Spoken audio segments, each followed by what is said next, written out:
Harry Potter and the Curious Crew is about to begin. Please stand by.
Monday to discuss the upcoming discussion that we're going to have at the Harry Potter and the Curious Crew conversation on Wednesday. So Lane, how do you think the first group went?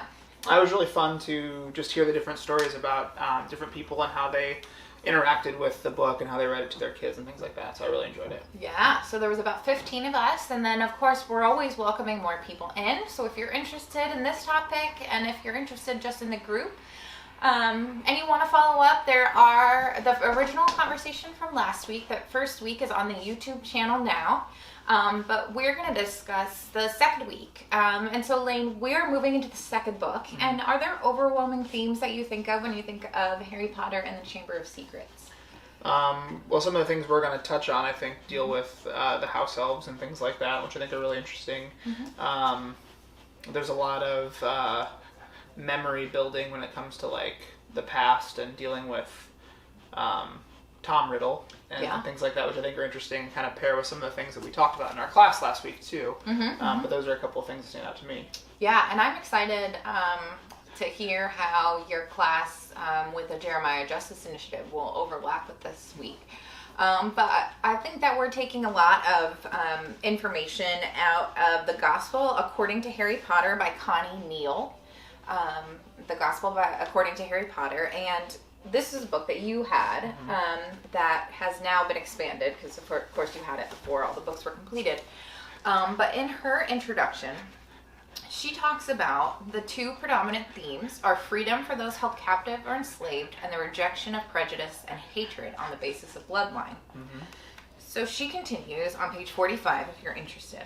Let me summarize some of these themes from book 2. First comes the theme of freedom for those who are enslaved and oppressed. The book starts with Harry being forced to pretend that he does not even exist, then being imprisoned in his own bedroom by the Dursleys. Harry is freed by Fred, George, and Ron. Throughout the book, we see the suffering of Dobby, the house elf, as a perpetual slave to the house of Malfoy, and from generation to generation, and how Dobby is finally freed by Harry's act of redemption. We also see how Ginny is taken captive by Tom Riddle. She becomes enslaved within that relationship, falls under his influence, and becomes a slave to her own sins and the secrecy created by covering up what she has done. She ends up by being taken captive by Tom down in the Chamber of Secrets. The climax of the story comes when Harry and Ron risk their lives to free her. In all these ways, we see the dangers and destructiveness of oppression countered with the efforts of others to set captives free and eradicate oppression wherever it is imposed. A secondary theme in Book 2 is not the right to be prejudiced against on the basis of their bloodline. One should discriminate in the healthy sense of the word on the basis of what a person has chosen to become. We see this in the hatred against those born of Muggle parents or of mixed heritage, and in the outrage of good students against the use of Mudblood as a racial slur. The book also explores the history of such bigotry. Those on the good side rejected this belief promoted by Salazar Slytherin and split with him over it. So it's really interesting. Mm-hmm. Those are the ones that I'm definitely that I think are the most interesting to look at. I think that's a really interesting 3-tier of enslavement from. So we will talk about that more. Is there anything else that you that stands out to you from this book that we'll hit on?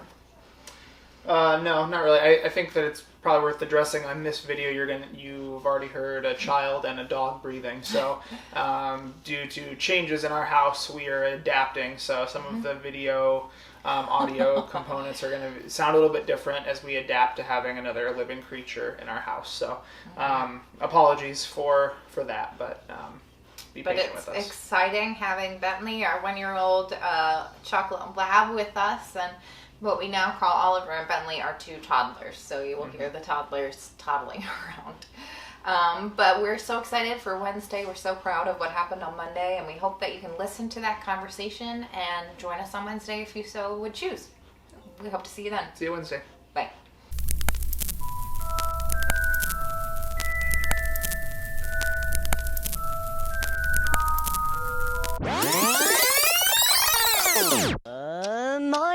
Snape, Harry Potter, I'm Harry Potter, I'm Harry Potter, Harry Potter, singing our song all day long at Hogwarts.